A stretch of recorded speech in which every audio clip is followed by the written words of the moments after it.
trevas, a fronteira final. Estas são as viagens da Ghost Prize. Sua missão não tem fim: conhecer novos mundos obscuros, buscar vida inteligente em novas subculturas, trevosamente ir onde nenhum morcego antes voou.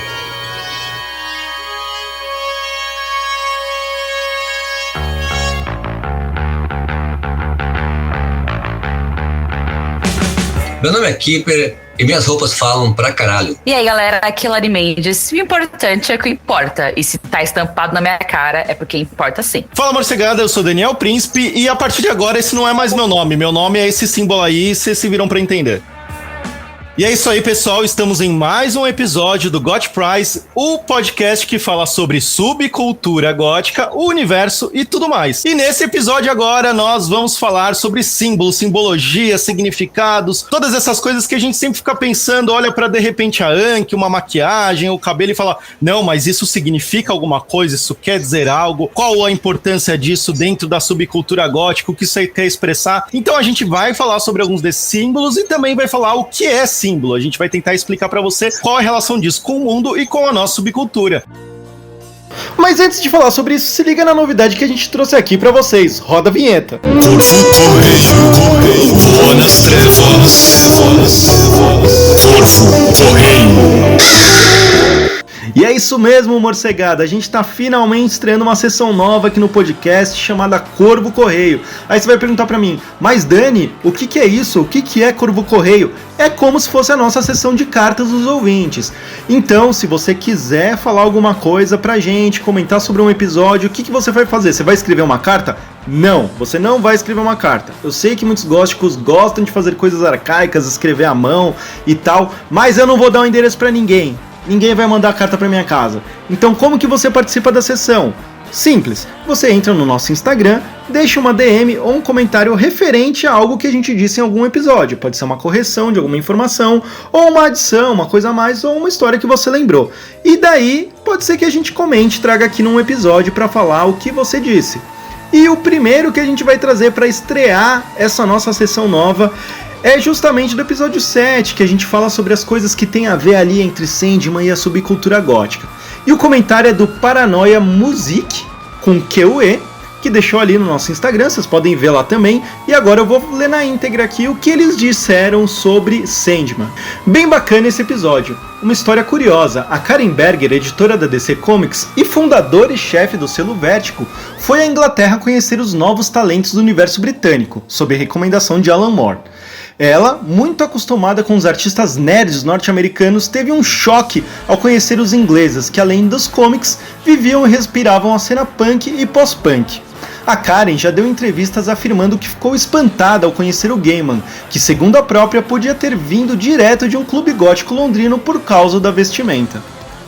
Não, mas é isso aí, eu acho que esse comentário corrobora muito do que a gente disse e complementa no episódio 7, porque ele mostra como foi orgânica essa ligação entre Sandman e a subcultura gótica, né? Era uma coisa que eles estavam vivendo mesmo. E assim, vocês todos eu espero que venham participar com a gente, mandem suas DMs, mandem seus comentários, quem sabe vocês vão aparecer por aqui e agora eu deixo vocês com o episódio 8. Então, para começar, eu quero entender o que são os símbolos. Eles são verbais? Eles têm algum discurso? Eles servem para ler o mundo? O que isso tudo significa, gente?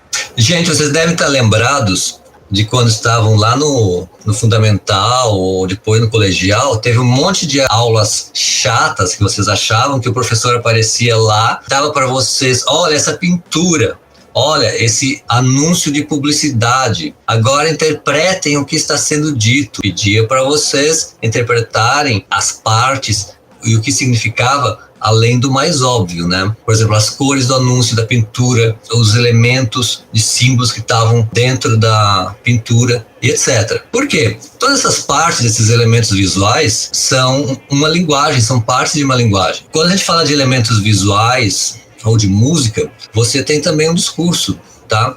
Essas pinturas, essas coisas no mundo, a arquitetura, a escultura, as roupas, todas essas coisas são linguagens, certo? A gente aprende a interpretá-las, né, da mesma forma que o texto escrito. Só que elas tendem a ser mais efetivas, e até mais insidiosas que a linguagem escrita. Por isso que é importante a gente tomar consciência dessas linguagens. Pessoas até são, às vezes, manipuladas na política, na publicidade, através de símbolos que elas não entendem racionalmente, mas estão absorvendo. Outro grande exemplo é a música tradicional, a música clássica, que nos atinge sem ter uma linguagem verbal, que nos atinge emocionalmente e até em outros níveis, né? O mesmo vale, por exemplo, além da música, pintura, dança, a maquiagem, mesmo postura do corpo em sociedade, comunica uma série de coisas. Posição social, nossa intenção e opinião sobre as pessoas e em relação ao mundo. Então é importante saber que a gente tem que desfazer um pouco esse preconceito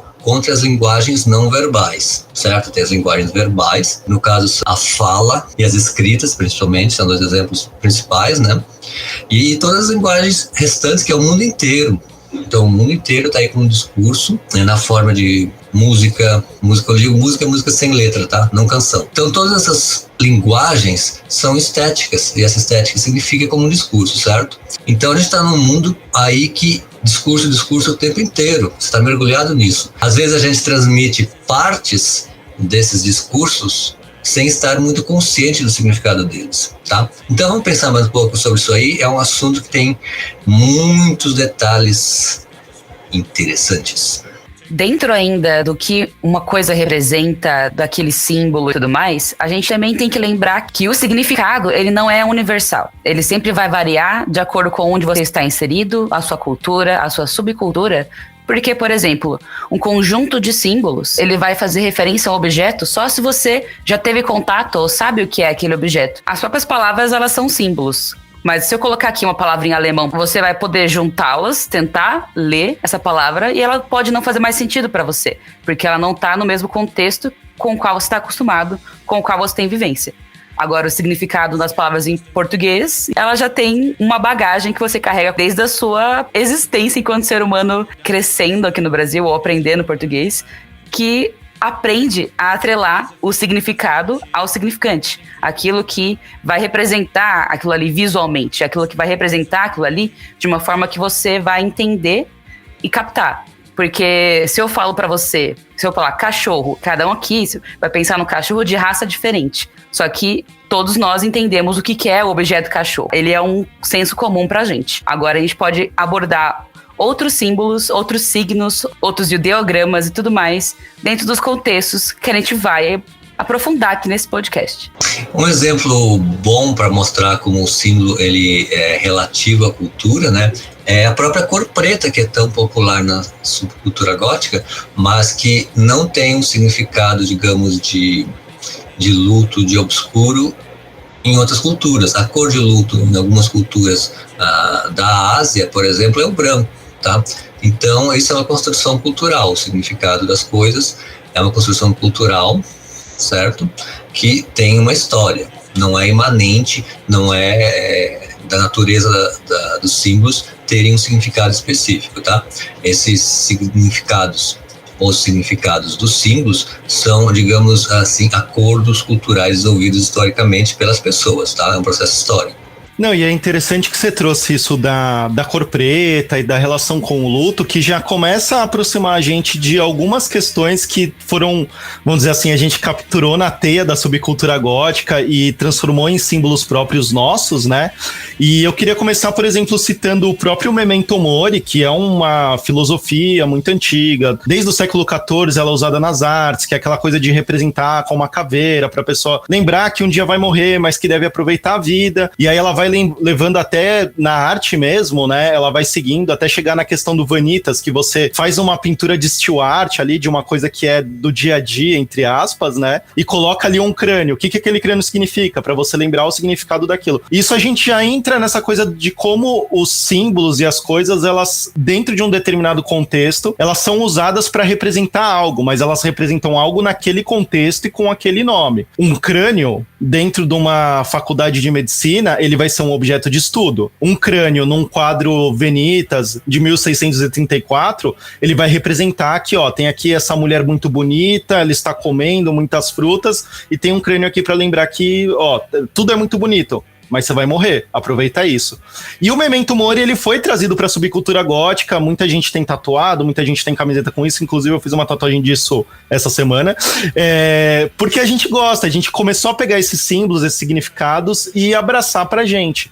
E outro exemplo também, e a gente sempre procura entender, nossa, mas de onde veio, como foi, como que a gente usou. E um que eu consigo usar, um exemplo que pra mim expressa muito bem como foi esse processo de apropriação da subcultura gótica dos símbolos, e de muitos símbolos, incluso esse, é a própria Anki, que pra gente ela é muito querida. A Anki pros góticos, você vê alguém de preto usando uma Anki, você pensa já, essa pessoa é gótica. Ela faz parte da minha subcultura, da minha tribo. É quase que um marco de identificação, né?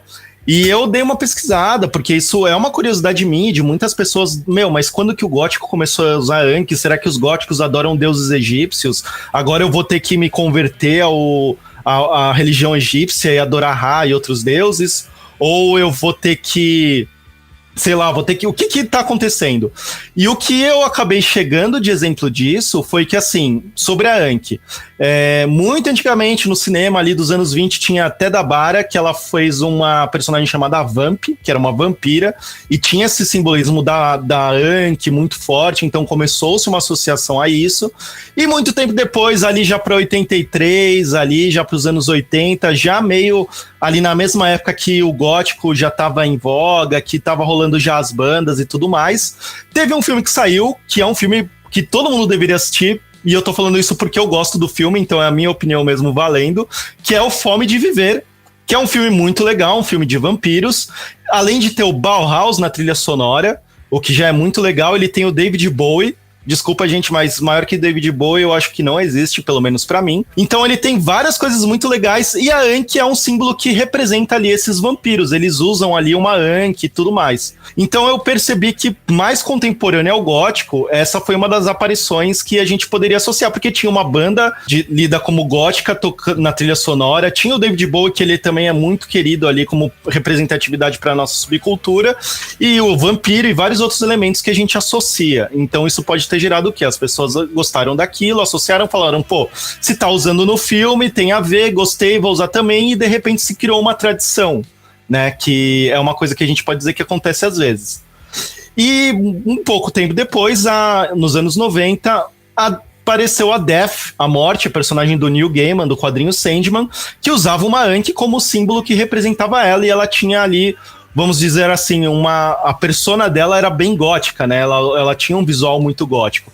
E ela foi inspirada numa modelo estilista chamada Cinnamon Hadley, que o Neil Gaiman viu num café, achou o visual da menina muito legal, falou, aqui, essa é a morte. E mandou desenhar a personagem baseada nessa pessoa, que inclusive usava uma Anki. Então a gente já começa a traçar aí um paralelo que muitas vezes alguns símbolos que a gente captura, eles viram uma tradição, mas é uma tradição entre aspas, por acidente, dá pra dizer isso? Olha, o que eu acho que é interessante separar é porque o próprio ícone do Anki e os símbolos em geral, eles podem sim ter a sua raiz, o seu significado, só que eles são, aqui na nossa subcultura, eles são apropriados e não necessariamente ressignificados. Então a gente fez o uso dessas coisas, mas não necessariamente a gente mudou o significado, a gente adicionou um significado. Então a gente está se apropriando de um símbolo para usar ele como adereço, para usar ele como representante de alguma coisa que a gente está associando a outras coisas. E não necessariamente eu pegando esse símbolo e falando assim, não, eu uso esse Anki porque ele realmente significa fertilidade, porque eu, sei lá, tem umas paradas egípcias aí que eu estudo, que eu gosto. Pode ter essa questão? Claro que pode, as pessoas... Inclusive é muito comum, acho que tem muitos góticos que estudam bastante da mitologia egípcia e tudo mais, só que a associação e a significação, elas são processos diferentes, que elas podem congruir ou não. Tem duas coisas aí, só para relembrar um pouquinho, essa coisa da fantasia em relação ao Oriente e a sociedade, a cultura egípcia, né? É uma coisa que já tinha também lá no romantismo. Começou a ser olhado para o Oriente como um elemento de certo exotismo. Por exemplo, as culturas da Ásia, a cultura do Egito, certo? Inclusive, um dos primeiros livros do cânone gótico do final do século XVIII, que é o Vathek, ele é uma fantasia gótica baseada no Oriente, certo? Então havia essa ideia de exotismo ligado à cultura egípcia, toda a questão do mistério, já ali misturada um pouco com o romantismo e com o gótico, que chegou até nós, tá? Nos anos 70 você tem alguns filmes aí como o Rocky Horror Picture Show, que traz também a ideia do vampiro, que torna a moda no pessoal fashion e alternativo, né? Que está começando com essas subculturas aí no final dos anos 70. Ainda em 79 você tem um outro vampiro famoso, que é o do Herzog, em 1979, né? Junto com o single do Bauhaus, né? Que é o Bela Lugosi is Dead. Então isso é simultâneo, tá? Essa temática aí tá quente no final dos anos 70. Então, para chegar até o Anki, misturado com a ideia de egípcio, foi bem fácil, né? Um outro exemplo bem fácil para entender a questão da ressignificação em relação aos símbolos é a questão da suástica no século XX. Para quem não sabe, a suástica é um símbolo milenar que aparece já nas primeiras sociedades humanas com diversos significados, né? Desenhadas às vezes com animais ou motivos meio da natureza, né? Com vários significados em culturas antigas diferentes, certo? Esse símbolo chega na cultura oriental com alguns significados específicos, né? Antes do século XX, né? Tem a suástica no sentido de criação e destruição, isso tem um sentido lá. Só que no século XX, o regime nazista na Alemanha toma esse símbolo com sentido específico, o transforma na sua bandeira. E no Ocidente inteiro, a suástica toma um novo sentido, principalmente após a Segunda Guerra. Suástica vira símbolo do horror, de tudo que é ruim, de negativo na nossa sociedade, certo? Então, é a primeira ressignificação que a suástica recebe no Ocidente, para nós, né? Apesar de ter um outro sentido lá no Oriente, dentro de algumas religiões e culturas diferentes da nossa, certo? Então a gente tem já aí, a partir de 1940, a suástica no Ocidente ressignificada com sentido de negativo, de monstruoso, de tudo que é de ruim, sinônimo do mal no Ocidente, tá? E nos anos 70, o pessoal como o do Brahmin Contingent e outros, né, começaram a usar a suástica como símbolo de choque, de certa forma como o choque rock com símbolos grosseiros que o Marilyn Manson fez mais tarde nos anos 90. Que ideia é essa? Não quer dizer que as pessoas que estavam usando a suástica nesse contexto nos anos 70, elas eram nazistas, elas só estavam tentando chocar a sociedade, a geração anterior, que tinha se criado em reação à Segunda Guerra Mundial, certo? Então você tem aí uma ressignificação. Você vai ter nos anos 70 um pessoal irônico usando a suástica para chocar, no sentido oposto ao que o pessoal neonazista usava na mesma época, certo? Tá?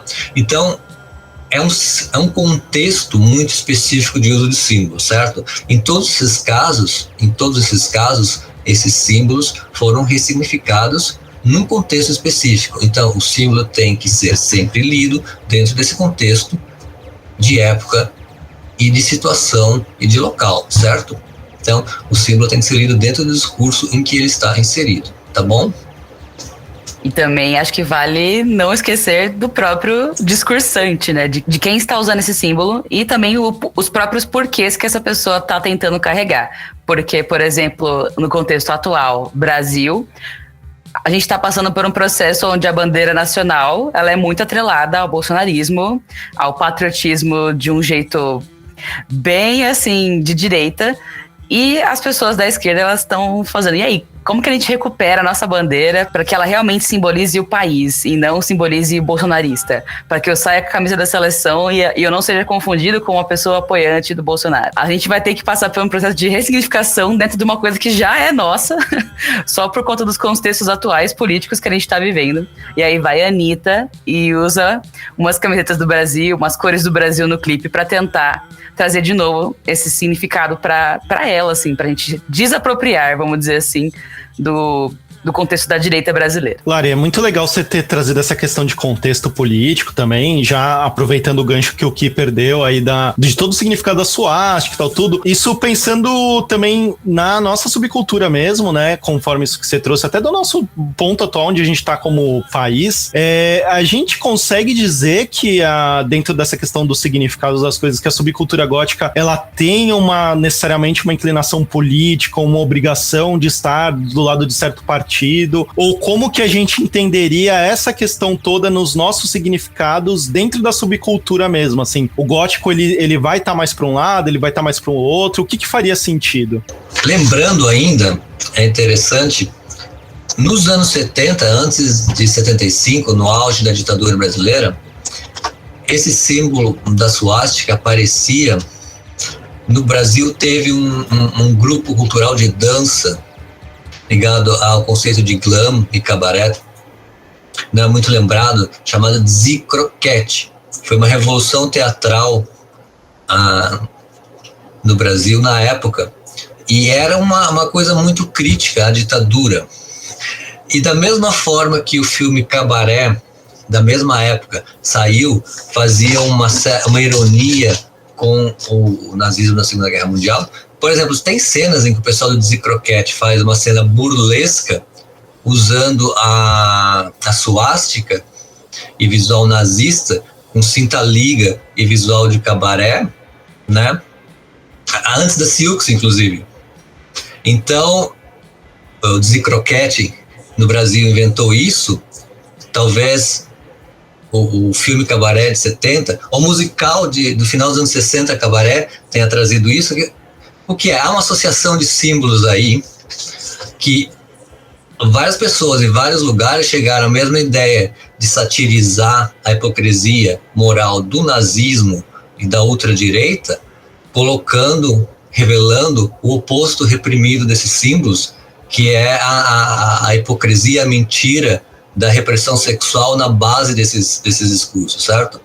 Então, colocar o símbolo nazista num contexto que ele mais tentava mentir e esconder, que é o quê? O fato de ter uma base de moral sexual repressiva e hipócrita na base dessa mentalidade extrema-direita, era uma forma de ataque mais brutal ao nazismo. Então é preciso entender essas sutilezas de metalinguagem e de inserção num contexto de cada símbolo, tá?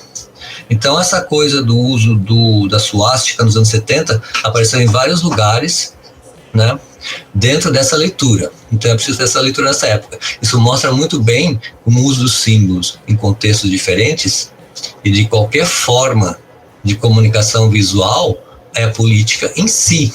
Política no sentido mais amplo do que o sentido de política partidária, como a gente fala, né? Tanto que esse pessoal do Zicroquete aqui foi reprimido pela polícia da ditadura, né? Assim como outros artistas brasileiros ligados ao glam, né? O pessoal ligado à Tropicália aqui também fazia uma crítica política forte e uma arte incrível nos anos 70, ainda antes de 75, né? Nesse período aí, no finalzinho dos anos 60 e comecinho de 70 ali, que foi a época mais dura e repressiva da ditadura brasileira, né? Algo que deve ser resgatado ainda um dia no Brasil é a história do glam brasileiro, que foi muito apagada no final dos anos 70. Mas isso fica para outro episódio. Fique atento aos próximos episódios. Nesse mesmo canal. Não, e é muito legal isso que você puxou de 64, de toda a questão de Zicroquetes e tudo mais, e do contexto realmente do glam brasileiro, né? É legal a gente lembrar também que existe uma diferença entre sátira e apologia. Então você pode usar um símbolo como sátira, e isso não é uma apologia, porque muitas vezes as pessoas veem que, não, colocou lá uma roupa militar, tá fazendo uma apologia, mas não entende todo o significado, toda a construção que você tá fazendo em volta daquilo, e não vê que na verdade é uma sátira. sátira. Por exemplo, aquele filme muito recente de Jojo Rabbit, que é uma sátira, é uma crítica ao nazismo, né? Ele tá o tempo todo tirando sarro daquilo. E eu aconselho quem não viu ainda a ver, porque é um filme muito legal do Taika Waititi, ele é fantástico. E é uma sátira, tem ali o Hitler, tem todos os personagens nazistas, mas eles estão o tempo todo sendo satirizados. Você não tá fazendo apologia, não tá mostrando, nossa, olha isso que legal, adoro isso. Então é legal a gente entender essas diferenças. E ainda nesse contexto de crítica política, de posição política e de todas essas divisões, esquerda, direita, tudo mais que tá acontecendo no Brasil, que já aconteceu e que tamo aí nesse bololô todo, como que a gente coloca o gótico dentro desse contexto? A gente pode dizer que o gótico tem uma ideologia política ou que o gótico ele é totalmente apolítico? Como que a gente pode posicionar a subcultura em todos os seus símbolos, significados e formação dentro desse contexto que a gente está falando? Acho que primeiro a gente tem que deixar claro que é impossível ser apolítico, né? É impossível ser humano ser apolítico. Isso se discute muito na arte, inclusive, se é possível alguma arte ser apolítica, né? Isso já foi definido que mesmo a gente vive uma cultura embebida até a última gota de expressão de posições políticas, né? No nosso cotidiano. E assim, quando uma obra de arte se propõe a ser apolítica, hoje em dia, principalmente no século XX, né? Isso é uma posição política extrema. Você se posicionar como um objeto apenas decorativo é um ato político extremo de negar a possibilidade de outra comunicação. Quando uma obra de arte se coloca como apenas decorativa, se coloca politicamente defendendo as coisas como elas são, como um status quo, certo, né? Teve essa discussão, por exemplo, na mudança de significado da pintura abstrata, né? A pintura abstrata surgiu no começo, ao longo do século XX, como uma crítica à política, claro, dentro da linguagem das artes, a arte tradicional de figuração, certo? E no momento inicial ela foi um ato de rebeldia e crítico, né? Só que com o tempo, ao longo do século XX, ela foi incorporada fora de contexto, tirada desse contexto inicial de crítica e se tornou o quê? Objeto decorativo. Tanto que vocês observarem, se vocês forem em clínicas médicas ou em bancos, o tipo de quadro mais comum que vocês vão encontrar são de arte abstrata ou alguma figuração muito comum, tipo flores ou cavalos, alguma coisa assim, né? Ou paisagens. Então a arte abstrata aí foi descontextualizada politicamente e foi descontextualizada politicamente no sentido original e passou a ter um outro sentido político, certo? Que é o de negar a comunicação crítica anterior dela mesma. Então você vai ter que aí que algo vai ser político num sentido ou no outro, mesmo quando você nega que seja político. Se colocar como apolítico nas artes, nas expressões, é uma posição política também, certo? E eu acho que futuramente aqui no God Prize a gente vai trazer mais aprofundada a questão da política na subcultura gótica, questão de partidarismos, etc., que muita gente fica se perguntando e discutindo sobre e tudo mais. Só que um gancho que eu queria pegar é disso que o Kipper falou do objeto decorativo, né? Dessa questão de se mostrar ou não enquanto um posicionamento dentro da subcultura ou fora dela, para o mainstream e tudo mais. O que o pessoal critica muito, principalmente para novos góticos, para os baby bats, mas por que você está usando isso se você não sabe o que aquilo quer dizer? Por que você usa isso? Aquilo ali tem um significado. Você tem que saber o que significa isso antes de você sair colocando no seu corpo, não sei o que lá. Sendo que... E aí volta aquele próprio debate que erroneamente as pessoas colocam que a estética é fútil, né? Lembrando que a estética é discurso, é linguagem, e nós, enquanto falamos de símbolos, estamos falando sobre isso, sobre essa linguagem não verbal, novamente, né, recuperando o que a gente estava começando a falar no podcast. É importante que a pessoa tenha a ideia de todos os signos, todos os símbolos que a gente está atrelando, ressignificando ou apropriando dentro da subcultura para ela poder mimetizar aquele comportamento, aquele uso. Por exemplo, você vê que vários góticos usam spikes, anques, cruzes, símbolos pagãos e tudo mais. Você vai simplesmente colocar isso no seu corpo sem saber o que aquilo ali significa de uma forma mimética. Sendo que tá tudo bem, acho que para começo de conversa, porque você está se inserindo num contexto onde todos os elementos te trazem uma curiosidade e você não sabe realmente se aquela coisa tem um significado por trás. E até surgir a sua curiosidade sobre cada um dos elementos, eu acho que é um processo que aí os gatekeepers vão adorar te colocar naquele portão, né? Vou te barrar e você só sai daqui desse ponto de entrada quando você souber toda a enciclopédia básica do mundo gótico. Então, lembrando que a gente já desconstruiu no episódio do Vestibular Dark que você pode fazer parte do nosso ambiente e ir pesquisando as coisas, e conhecendo as coisas, e se interessando por cada uma delas aos poucos. Então, quando alguém chega pra mim e pergunta, mas por que você usa maquiagem desse jeito? Qual que é o significado por trás da sua maquiagem?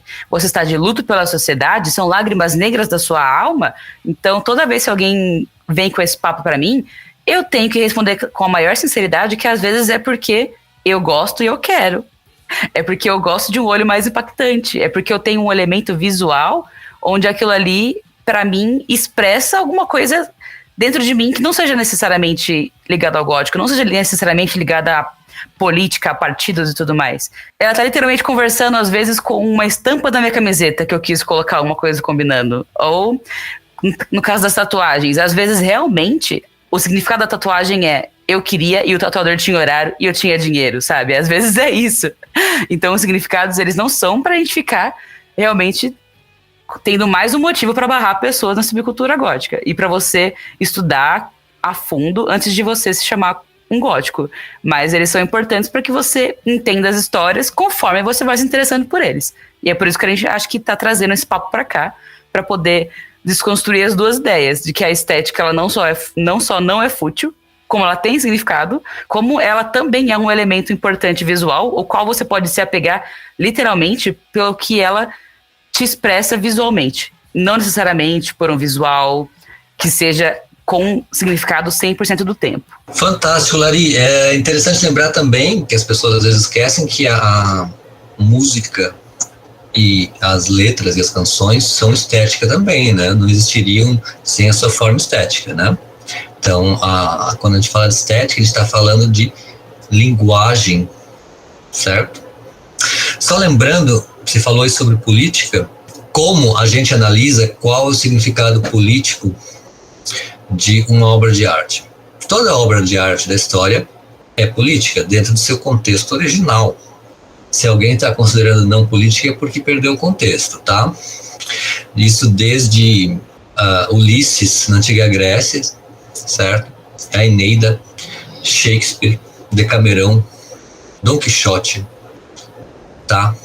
O Ulisses moderno, obras do século XX, literatura gótica. Tudo tem um contexto que tem questões políticas envolvidas, tá? Só que essas questões políticas são abordadas através da linguagem e dos símbolos específicos daquela arte, certo? Ou seja, usando os recursos e os contextos. Por exemplo, na pintura vai usar os recursos de expressão da pintura, no cinema do cinema, na literatura da literatura, certo? Então, como você olha qual é o significado, como você olha qual é o significado político de uma obra de arte? Você vai partir das características daquela obra, das características daquele movimento artístico naquela época, certo? Da mesma forma, como você vai dizer quais são os significados políticos de uma subcultura? Você não vai partir do abstrato, do fato de alguma pessoa dessa subcultura ter alguma ligação com algum partido, de forma alguma. Você parte de olhar exatamente para as características dos discursos estéticos dessa subcultura que expressam a orientação política no sentido mais amplo dessa subcultura ou desse movimento artístico, certo? Contra as características, digamos, libertárias da subcultura gótica, né? Já nas suas próprias características, que são relacionadas mesmo ao sentido da literatura gótica lá no século XVIII e a desenvolvimentos posteriores aí nos anos 60 e 70, que trouxeram até momento de, digamos, consolidação da subcultura gótica nos anos 80, tá? Então, a gente tem que entender que existem subculturas com discursos políticos diferentes, para o bem e para o mal, certo? A gente tem subculturas com discursos conservadores, como é o caso da subcultura skinhead, é um exemplo mais extremo, né? Explícito, que surge aí no final dos anos 60, a partir de um movimento mais, digamos, amplo, que era da classe trabalhadora, e se tornou, nos anos 70, uma outra coisa, que é um movimento mais claramente com discurso de direita, tirando várias outras subculturas do underground, que tem um discurso mais ou menos conservador. Mas você tem outras subculturas que tinham um olhar conservador antes e depois, certo? Você vai olhar e é uma questão complexa. Você tem subculturas que têm um discurso, digamos, de liberdade, mas é liberdade para um segmento social apenas, tá? Na história do rock, você tem, por exemplo, uma tradição de ter subculturas muito masculinistas. O que eu quero dizer com masculinistas? Que são ligadas a valores patriarcais, em que os homens são protagonistas. Isso é uma questão política importante, em que o rock foi por muito tempo um meio, digamos, masculinista, machista, homofóbico e racista. O próprio fato do rock ter surgido com artistas negros e depois o mercado ter transformado numa coisa liderada por artistas majoritariamente brancos, isso ainda nos anos 60, 50, né? É uma questão política brutal, tá? E esse questionamento da música pop como sendo algo não masculinista patriarcal foi feito tardiamente. Mas ainda assim, em movimentos como o que se tornou o punk depois de 78, ou mesmo dentro do metal, há uma discussão grande de como essas subculturas são fortemente masculinistas, tá? Isso é expresso politicamente nos seus discursos. Mesmo que uma tenha pessoas com mais ligação macropolítica à esquerda e outra tenha ligação diversa macropolítica. Quando eu falo de macropolítica, eu quero diferenciar o quê? A ligação macropolítica a discursos, a manifestos políticos de partidos, e a micropolítica feita no cotidiano através dos atos diários de expressão, de ações concretas, né? Para deixar isso bem claro, eu sou militante de esquerda, além de gótico, desde o final dos anos 80. Na verdade, eu sou militante de esquerda antes de ser gótico. Então, eu já venho com um olhar crítico para isso. Eu tenho que admitir que dentro da esquerda você tem pessoas que são de esquerda economicamente ou macropoliticamente, enquanto são conservadores na vida pessoal e micropoliticamente. Então, é uma coisa que tem que ser analisada. Isso é uma incoerência das pessoas? Eu acho que sim, mas é uma questão que existe na prática, certo? Então, a gente não pode dividir as coisas de forma meio estanque e binária. A realidade é um pouco mais complexa que isso. No que a gente chama de underground não é homogêneo. O underground tem aí subculturas e pessoas, já desde a origem da ideia de underground, que são conservadoras e outras que são libertárias. Então, a coisa não é simples, rapaziada, tá bom? Então, vamos analisar cada caso um caso e não julgar tão rápido, tá? Nem sempre tudo é o que parece. Bom, aproveitando esse gancho, Kipper, da questão política, de todo o entendimento e até de outras subculturas que podem ter significados diferentes das coisas, né? Que podem ser mais reacionárias ou não, e cada uma tem a sua própria linguagem, a sua própria simbologia, o seu próprio entendimento desses símbolos, né? E pensando nisso, tem alguns símbolos góticos, e não só símbolos propriamente ditos, como, vamos dizer assim, a caveira, a Yankee, mas na nossa própria roupa, na nossa própria comunicação não verbal, que a gente acabou pegando emprestado de outras subculturas, por aproximação, por ter um pouco a ver ou não, porque só, sei lá, questão, tipo, características do glam que foram abraçadas pro gótico e transformadas num contexto nosso, características do punk, por aí vai. E como que funciona essa questão de a gente pegar esses símbolos, ressignificar, transformar em algo nosso, e aí chega um momento que alguém quer Baby Bat ou não, e falar, mas... E eu acho que nesse símbolo a gente pode até incorporar uma questão das bandas também, né, que tem muitas bandas que a gente acaba abraçando dentro do nosso guarda-chuva gótico aqui, aí o cara fala, mas The Damned é uma banda punk porque eu vi que eles eram punk. Como que agora você tá falando que eles são góticos? Eles podem ser? Mas essa questão do visual é uma coisa do glam. Como que você pode dizer que isso é gótico? Como que funciona esse apanhado de coisas, essa nossa bricolagem, né, com questões até de outras subculturas e acaba se transformando em algo nosso? Dani, isso é muito engraçado. Tem aquela coisa, emos, devolvam nossas coisas, vocês nos roubaram, né? Isso é muito bizarro, cara.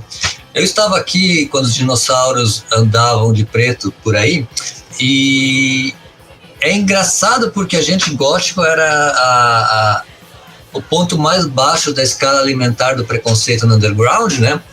Todo mundo zoava com os góticos, né? E passou um tempo, surgiram os emos e tinha góticos zoando os emos pelos mesmos motivos que todo o resto do underground zoava os góticos, né? E eu achei isso extremamente bizarro, né? Porque eu lembrava.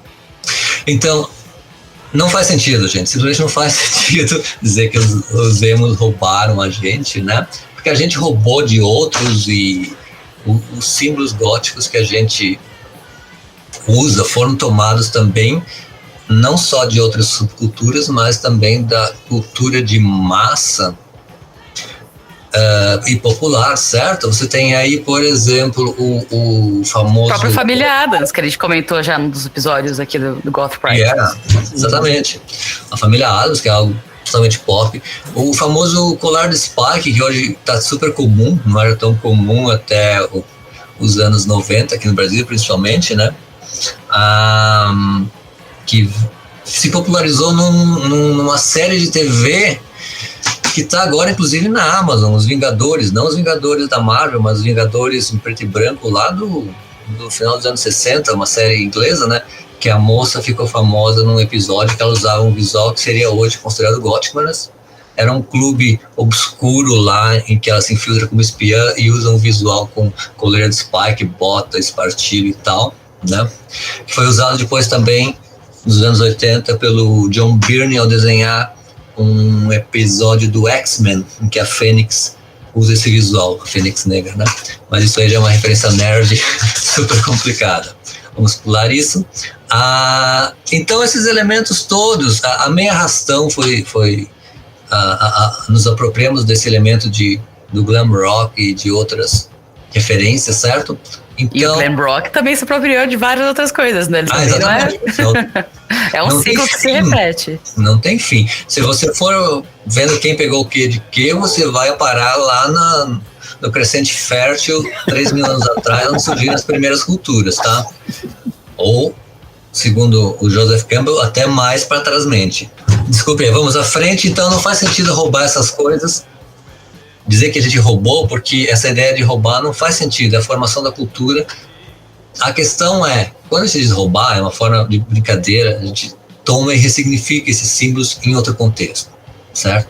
Então, como a gente estava dizendo antes, esses símbolos culturais vão ter o sentido de gótico dentro da subcultura gótica. Se você tira essa mesma coisa e põe na subcultura, no sistema da subcultura emo, ou na cultura geral, ou no metal, ou no black metal, ou no hip hop, vão ter outro significado e vai estar articulado nos sentidos dessas outras subculturas, certo? E esses mesmos elementos, se tirado de qualquer subcultura jogada no mercado, eles vão ser só um produto, tá? Então não adianta focar nos objetos. A gente já falou disso aqui em outros episódios.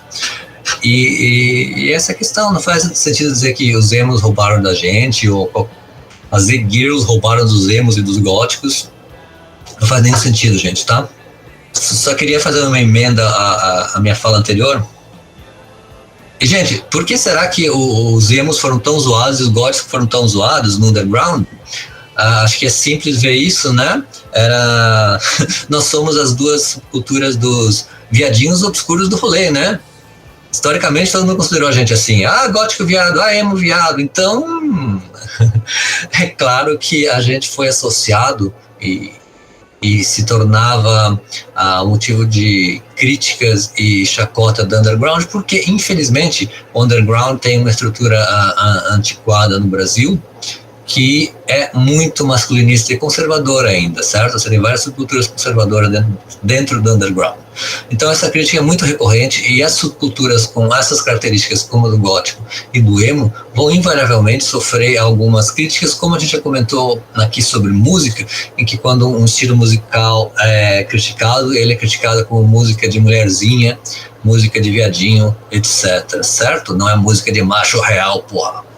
E rola toda essa troca, né, entre as subculturas, essa ressignificação e tal, esses símbolos que a gente vai puxando, mas eu vejo que isso acontece também com relação a, vamos dizer assim, a cultura dominante, ao mainstream, que muitas vezes, principalmente quando a gente fala em entretenimento, televisão, aí dá pra falar seriado, novela, filme, e vai todos os exemplos, quadrinhos que a gente pode lembrar, desenho animado, e por aí vai. Eu vou parar por aqui, senão eu vou ficar trazendo exemplo. Que acontece o quê? Pelo menos é uma percepção minha, não sei se todos compartilham, mas eles percebem que o gótico, né, ele é uma figura que gera personagens muito interessantes. Você pode fazer um personagem ali que vai chamar atenção, que vai se destacar, no meio de todos aqueles personagens malhação coloridinhos e Disney Channel, você coloca uma menina gótica que ela vai ter uma personalidade meio como vou dizer assim, ela geralmente a gótica nessas coisas, ela é uma menina que ela é meio debochada, mas meio dark, que faz umas piadinhas ali e tal, tá sempre de saco cheio. Vamos dizer assim, é uma persona que se criou, né, dessa imagem da gótica dentro do entretenimento, dentro dos seriados e tudo mais. E no Brasil não foi diferente. A gente tem alguns exemplos também do gótico sendo usado, né, como personagem, e isso sendo devolvido pra gente, a gente aceitando criticando, mas em algum momento aquilo também traz alguns signos que a gente acaba se apropriando e usando porque, não, é assim que é. A gente pode falar do próprio Reginaldo, da novela de Corpo e Alma, né, que ele é usado muito como piada, muita gente na época não gostou, muita gente também acha muito legal, hoje em dia ele é mais usado como meme. A própria novela Vamp também, né, tinha todo aquele visual gótico dos vampiros, depois tem Beijo do Vampiro, que é mais recente pra muita gente, né, e lá fora também acho que o melhor exemplo pra mim, pelo menos que eu sou apaixonado, sempre quando eu assistia a TV a cabo, era o meu crush, que é a Abby Silto dos New York CSI, mas ela pra mim é um exemplo muito bom de uma representatividade do gótico. Por quê? Ela tinha o visual gótico, ela tinha ali os elementos, as coisas que ela gostava, mas ela não era, vamos dizer assim, depressiva. Ela não era chatona, ela não era aquela coisa assim meio blasé. Ela era divertida. Mas só que muitas vezes, quando o gótico é representado nessas mídias, ele é blasé, ele é tipo aquela coisa assim, ai, que chato, nossa, vocês vão fazer isso mesmo, preferia estar morrendo. O que é uma grande mentira, mas a gente às vezes acaba aceitando, vamos dizer assim, essa persona, e muitas pessoas acabam até replicando, né? Você tem também Jovens Bruxas, né? Tinha eu esqueci o nome da personagem, mas ela é fantástica também, mas ela tinha essa coisa meio também blasé, meio, que coisa é essa? E muita gente replica isso, aceita isso como vamos dizer assim, um comportamento gótico padrão, porque é a primeira coisa que viu, e não tá errado. Eu acho que é legal você pegar essas coisas que a mídia te apresenta. Me interessei com o gótico porque vi o filme que tem uma menina gótica, me identifiquei. Aí você procura entender a subcultura e percebe que não é bem aquilo, você pode ser você e usar daquilo. Mas como que se dá essa relação? Porque muitas vezes nessa relação a gente critica, mas aceita, mais critica, mais aceita, e fica nesse vai e vem pra sempre, né? Eu acho que a questão do personagem é porque ele é uma representação, ele é uma caracterização de uma representação, vamos dizer assim. Juntando todas as coisas em uma só. Então, se eu quero representar uma personagem que ela tem um viés rebelde, que ele vai contra, vamos dizer assim, os trilhos do trem, então ele é um personagem que vai estar naquela história para desviar alguma coisa do caminho, que vai estar lá para contrapor alguma coisa, ele precisa de uma caracterização que mostre que ele é diferente. Então é muito difícil para o cinema, para as novelas, para qualquer outra coisa, representar esse personagem enquanto um ser igual aos outros. E aí calhou que coube esse papel pro diferentão, pro jovem rebelde, que pode ser o roqueiro, o emo, o gótico, o punk. Todas essas características mais underground, elas acabam trazendo para esse comportamento desviante, né? Entra nessa grande categoria que o cinema representa do vamos colocar esse personagem para contrapor o caminho da história. Ou o caminho das opiniões gerais daquele grupinho de amigos, onde vai ter aquele outro que é diferente. E aí acaba calhando essas estereotipagens meio que vai ao desencontro do que a gente é, porque não necessariamente a gente é triste ou muito rebelde, ou não sei o que lá. A gente pode ser muito na paz, na nossa e tudo mais.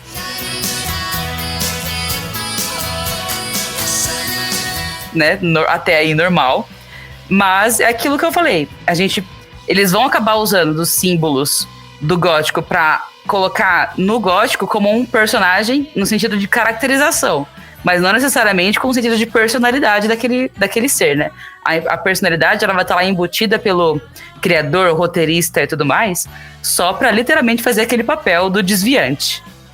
Acho interessante que o Dani lembrou aí da Abby, da série CSI, que outro elemento interessante é que ela não era prioritariamente gótica ali, mas ela era uma profissional inserida no roteiro, ela tinha ali toda uma vida e o fator gótico era um elemento de personalidade dela, né?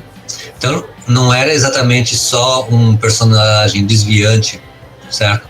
Era um gótico sem esse estereótipo de o cara que não faz nada da vida, é só um jovem que não tem outra atividade, então é gótico. Não, era uma profissional resolvida e era gótica, certo? Acho que isso é importante na série CSI, que ela traz essa definição aí de um gótico inserido num sentido menos preconceituoso, né?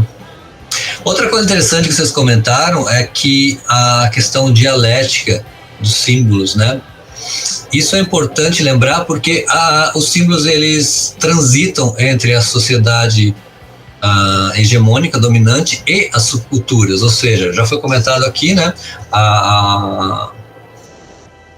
Tem um símbolo na sociedade dominante, na cultura geral, ele é apropriado para alguma subcultura, a subcultura faz uma coisa bacana com esse símbolo, ressignifica, usa junto com outras coisas, faz nova bricolagem, um novo Frankenstein, e daqui a um tempo o pessoal da cultura dominante resolve pegar esse elemento montado, tirar de contexto e botar no mercado, e aí isso explode no mercado, os góticos veem, é legal, reconhecem, daqui a um tempo aquilo sai da moda no mercado e os góticos voltam a se apropriar desse elemento. Então esse movimento de elementos pré-existentes ou de novos elementos entre a cultura dominante, o mercado e as subculturas é um movimento dialético contínuo, tá? É um diálogo contínuo e sem fim. Mas eu sinto que os góticos, eles têm esse sentimento que as coisas vão se perdendo e que eles vão acabar perdendo a própria identidade quando esses elementos eles são vazados da nossa bolha para a bolha geral, vamos dizer assim. Como foi quando aconteceu quando a Anitta lançou o clipe do Boys Don't Cry, que só pelo nome já foi um atentado, vamos dizer assim, para a subcultura gótica. As pessoas ficaram muito ofendidas, vamos dizer assim, sem nem saber como que é ser a realização disso. Sendo que, né, não é patenteado esse termo, essa expressão. Ela é uma expressão muito usada em outros contextos, até, sei lá, feministas e tudo mais. Tem vários outros contextos. Mas é dentro do próprio clipe, depois a Anitta também trouxe vários elementos da subcultura gótica que não são necessariamente a subcultura gótica, só que as pessoas saíram dizendo que sim, e que ela estava roubando e se apropriando dos elementos e que não era para ela fazer isso. Diz o gótico que também se apropriou de vários elementos de outras coisas, né? Sem ter a consciência do que tá fazendo. Só que uma coisa é o trevoso, o Halloween, essas outras coisas, elas não são propriedade gótica, né? Não tem isso. Mesmo o Boys Don't Cry original, se você entrar só no Spotify, que é um streaming, o The Cure deve ter lá uns 9 milhões, pelo menos, de ouvintes, né? Então, sem contar todas as outras mídias, né? Se assim, sei lá, acho que 1 ou 2% dos fãs do The Cure são góticos mesmo, né? Então é outra coisa que a gente, tá no mercado de massa. A gente vai deixar de curtir ou de considerar gótico no nosso contexto? Não, né? Então essa dialética aí não tem fim, esse processo de apropriação e vomitar de volta, e comer de volta, e desvomitar, enfim, é um processo de antropofagia sem fim, né? E é engraçado, eu acho muito legal que a Lari trouxe isso da Anitta, propriamente dita, e tem muito a ver com o tema, né, no final das contas, porque tem algumas coisas legais aí, assim. Primeiro, tem uma coisa que é muito legal, que assim, as pessoas que gostam da Anitta e que podem ter algum interesse pela subcultura gótica, elas podem até ter tido isso como porta de entrada. Não só por ela ter feito um clipe que, desculpa, gente, quem quiser me crucificar agora na Anki pode, um clipe que é sim muito legal, tem referências muito legais, não só a música, como também a filmes, a visual, o clipe é muito bem feito, a música é muito legal, a música que pega, ela é catchy, é uma música que dá pra dançar e ouvir, então, tipo assim, problema de vocês, eu achei legal. Mas ela não foi a primeira, gente. Antes mesmo da Anitta, você tem outros exemplos, por exemplo, a Christina Aguilera, que lançou Fighter, que é maravilhoso, que tem toda uma estética gótica, foi no auge do gothic metal, do Evanescence e tudo mais, então ela se aproveitou daquela vibe toda para lançar um clipe, uma música que tinha a mesma vibe. A música tem muitos elementos ali, meio metal, meio rock and roll, e ela tá toda maravilhosa. E isso foi um elemento para quê? Para pessoas que eram fãs da Christina Aguilera se interessarem por aquele visual, aquela estética, aquele tipo de música, e então gostarem daquilo e talvez se tornarem góticas, ou não, ou só conhecerem coisas novas. Antes teve a Madonna com Frozen também, e antes de Frozen da Madonna, a Madonna já flertou com o gótico em elementos em muitas músicas, em muitos visuais, e assim por diante. A gente sempre vai pegar em época, quando tem alguma coisa que é muito interessante, tem elementos muito marcantes, como é o gótico, artistas de outras subculturas ou de outros estilos vão pegar isso, vão pegar esses elementos e produzir algo próprio. Porque, principalmente no pop, porque é assim que o pop funciona, gente. O pop, ele é um grande apanhado de muitas coisas. Ele é muito parecido com o gótico até nessa característica, porque o pop, ele é formado de elementos que não são, tipo assim, propriamente ditos pop. Ele pega coisas do hip hop, do R&B, de várias coisas do tipo e se monta. Então, quando um artista pega um elemento, ressignifica e faz uma coisa própria, isso também não é negativo, isso é positivo, porque isso vai trazer mais coisas novas pra gente. Então a gente tem que parar com esse purismo gótico de ai não, agora eles estão roubando os nossos elementos da nossa subcultura secular e isso vai fazer com que o gótico perca o sentido. Vai perder o sentido, caramba, vai ganhar mais sentido ainda e vai ser muito mais legal. O gótico está morrendo, a maior fake news desde os anos 80. E, bom, é isso, pessoal. E resumindo assim, se você tem todos os símbolos e significados e estampas e tatuagens e coisas góticas que tem no mundo que a gente vê, eu preciso usar tudo isso ao mesmo tempo para ter um buff no meu personagem gótico e ser cada vez mais gótico e mais visto com gótico até minha aura negra brilhar? Claro que não. Se você gosta de usar Anki, você usa. Se você não gosta, você não usa. Se você quer usar caveirinha, usa. Se quer usar pentagrama, você vai usar o que você quiser. Você pega esses elementos e adapta eles ao seu gosto, à sua personalidade, à sua forma de viver, e os significados deles. É legal você conhecer tanto os que são dentro da subcultura quanto anteriores a ela, porque todo conhecimento é interessante, é importante, caso você considere também, porque a vida é sua e você faz o que você quiser. E é isso aí, pessoal. Eu acho que isso é o mais importante a ser dito. Cada um faz o que quer com os símbolos, contanto que seja legal você entender um pouquinho deles. É isso aí que o Dani falou, né? Ninguém em nenhuma cultura carrega todos os símbolos daquela cultura, certo? Uma subcultura e uma cultura são bens coletivos e só a população total carrega o total daquela cultura ou subcultura, certo? Então, você vai reconhecer esses símbolos, não quer dizer que você tenha que usá-los ou mesmo até gostar de todos, certo?